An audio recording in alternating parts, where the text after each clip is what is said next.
রাজার জন্য যে বিচার, সকলের জন্য সেই একই বিচার।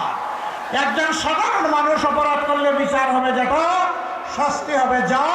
দেশের প্রেসিডেন্ট কিংবা প্রধানমন্ত্রী একই অপরাধ করলে তাদেরকেও ছাড় দিয়ে কথা বলা হবে না।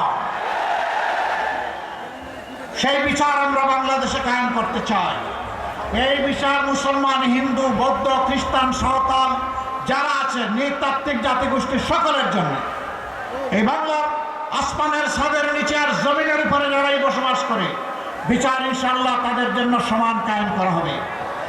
ওই বিচার যখন কায়েম করা হবে, তখন বাংলাদেশে আর কাউকে চাঁদাবাজি করতে দেওয়া হবে না।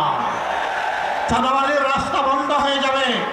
চাঁদাবাজদেরকে ধরে এনে কাজে নিয়োগ দেওয়া হবে।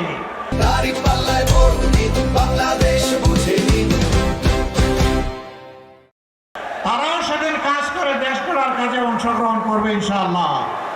দুর্নীতি যারা করে তাদের দুর্নীতি করার প্রয়োজন হবে না।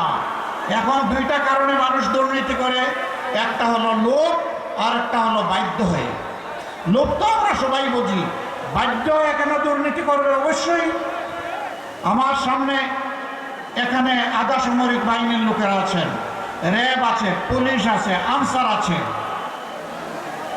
এবং কোনো কোনো জায়গায় সামরিক বাহিনীর লোকদেরকে আমরা দেখেছি। তাদের সকলে সমান নয়। সামরিক এবং আধা সামরিক বাহিনীতে যারা নাম লেখান, প্রথম দিনই তারা নিয়ত করে ফেলেন, ওয়াদা করেন, নিজের জীবন দিব কিন্তু দেশের 1 ইঞ্চি মাটি কাউকে দেব না।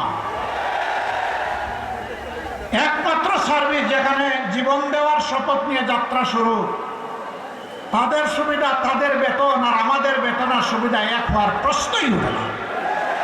যার যেমন অবদান তাকে তেমন মূল্যায়ন করতে হবে। আইন শৃঙ্খলা বাহিনীর লোকেরা দিন নাই রাত নাই 24 ঘন্টা অন ডিউটি, পাগল হয়ে দৌড়ায়।